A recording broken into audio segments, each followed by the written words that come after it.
मौजी उधार देता नहीं, फिर भी देखो साहब के काम देने से बाद रुकता नहीं। ये मेरे साथ नहीं हो रहा, आपके साथ भी होगा। और आपका काम साहब रुकने नहीं देता है। बस वो गीत कितना अच्छा है, पतवार के बिना भी मेरी नाव चल रही है, हैरान है जमाना मंजिल भी मिल गई, पर शरणागति सही हो। तो महात्मा ने उस माई को कहा धन्य हो। एक शिष्य ने कहा लोगों ने इतना इतना रुपया चढ़ाया, महाराज गुरुजी आपने किसी को धन्य हो नहीं बोला। इस बूढ़ी ने 2 आने चढ़ाए, आप उसको धन्य हो। बोला देख बेटे, इसके पास थे ही 2 आने, इसने सब कुछ दे दिया। तो इस तरह वो माई, मैंने कहा ना, वो चावल का पूरा वेयर हाउस मुझे उसने चढ़ा दिया। क्योंकि अभी वो क्या करती थी, उस धान को फिर इकट्ठा करके कूटती थी, चावल निकालती थी, इकट्ठे करती थी। जब हो जाते थे फिर किसी न किसी को पकड़ती थी, बेटे मेरे साथ रांझड़ी चलो और ये चावल गुरु जी को चढ़ाना है। मुझे वो ये नहीं कहती थी गाड़ी भेजो, क्या बात थी।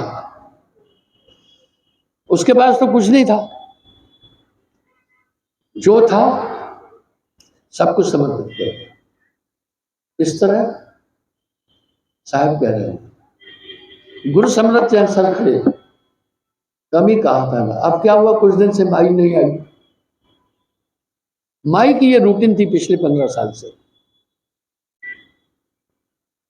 और एक ही बात कहती थी कृपा रखना। वाह, मैंने पूछा भाई आजकल माई नहीं आ रही है, माई पूरी हो गई है। ये संसार आपके दिल में उठेगा कि गुरुजी माई इतनी सेवक थी, आपको नहीं पता चला।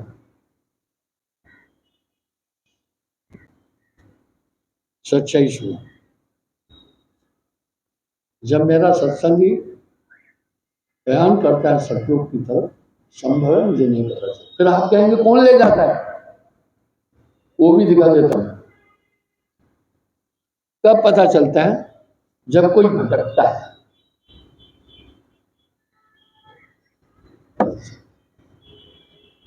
ये है फार्मूला, भटकता है पता चलता है। फिर आपको कौन ले जाएगा, वो भी सुनना।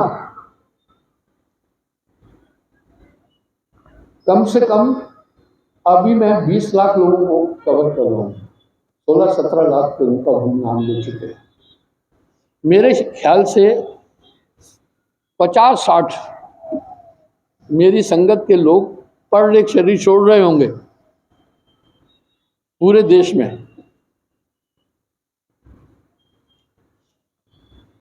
अब आपको कौन ले जाता है, अरे आपको बुकिंग क्लर्क ने टिकट दे दिया, टिकट सही है। अब आपको मैं बताता हूँ, अगर टिकट सही है आपको एंट्री मिलेगी, टिकट सही है तो कहेंगे भैया ये यहाँ नहीं। अब मैं आपको उदाहरण दे रहा हूँ, मैं यहाँ 17 तारीख को गया, मेरा भोपाल प्रोग्राम था, दिल्ली प्रोग्राम था, कुछ प्रोग्राम थे, और 17 को मेरा प्रोग्राम अखनूर में भी था, मिस्री वाला भी था। भागते भागते मैंने ट्रेन पकड़ा, भोपाल पहुंचा, भोपाल प्रोग्राम दिया, पूरा दिन बिजी रहा। दूसरे दिन वो साहब पूरा इंतजाम करता है सिर्फ, भोपाल से सुबह चला, तीसरे दिन 17 को रात को पहुंचा, 18 को प्रोग्राम दिया, काफी लोगों को नामदान भी दिया, 19 को चला। मैं सीधा पहुंचा आकर दिल्ली, दिल्ली में नजरगढ़ आश्रम है, वहां झड़कता कला में प्रोग्राम दिया, और जल्दी जल्दी फिर मैं आखिरी पॉइंट पर जाता हूँ हमेशा। जब मैं चला टर्मिनल नंबर 1 पर पहुंचा, गेट पर स्कैन जहाँ होना था उसने कंप्यूटर में डाली मेरी टिकट, बोला वो आप गलत आए हैं, आपकी फ्लाइट तो टर्मिनल 2 पर है, आप यहाँ कैसे आ गए? और उस अधिकारी ने कहा अभी उसको आप पकड़ नहीं सकेंगे, कहा आप अभी नहीं पकड़ सकेंगे, यहाँ से वो 8 किलोमीटर दूर है। ओ फिर तो मेरे पास एक ही ऑप्शन था। उसके बाद कोई फ्लाइट नहीं थी, पर देखना इंसान, उसके बाद फ्लाइट नहीं थी। उसके बाद एक ही फ्लाइट थी 10:30 बजे जो न्यूयॉर्क जाती है बम्बई से, दिल्ली से वाया अमृतसर। तो उससे मैं अमृतसर आना था, 11 बजे पहुंचाना था और मैं 3 बजे यहाँ पहुंचना था रात को। थकान तो वैसे भी थी, तो मैं कहा भाई शेखर किसी तरह भी वहाँ पहुँचो।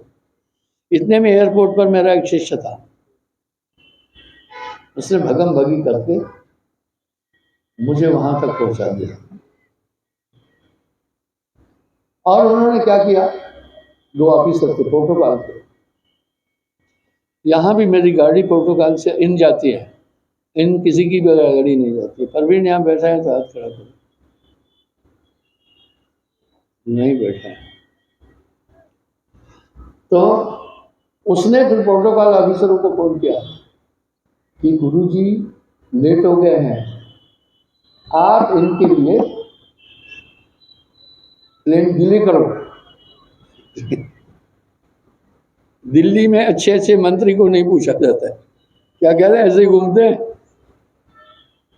उन्होंने कहा ओके। उन्होंने बोर्डिंग गेट पर इशारा किया, जो कंप्यूटर से टिकट चेक करके बस पे बैठने थे, होल्ड रखो, गुरुजी आ गए, लेट हो गए।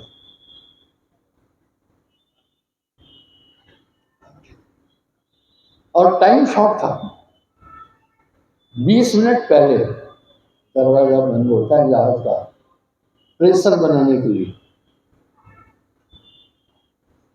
उस गाड़ी में 8-10 लोग बैठे हुए थे, वो भी जहाज में पहुंचना था, लास्ट ट्रिप था। जब मैं पहुंचा तब वो गाड़ी चली है। पतवार के बिना भी मेरी नाव चल रही है, मैं कोई वीआईपी भी नहीं, पर साधन ऐसे जुड़ जाते हैं। आप अनुभव करना, जो मेरे शरणागत आई, साहब कह रहे रखूं ताम प्राण के नाई, प्राणों की तरह रख।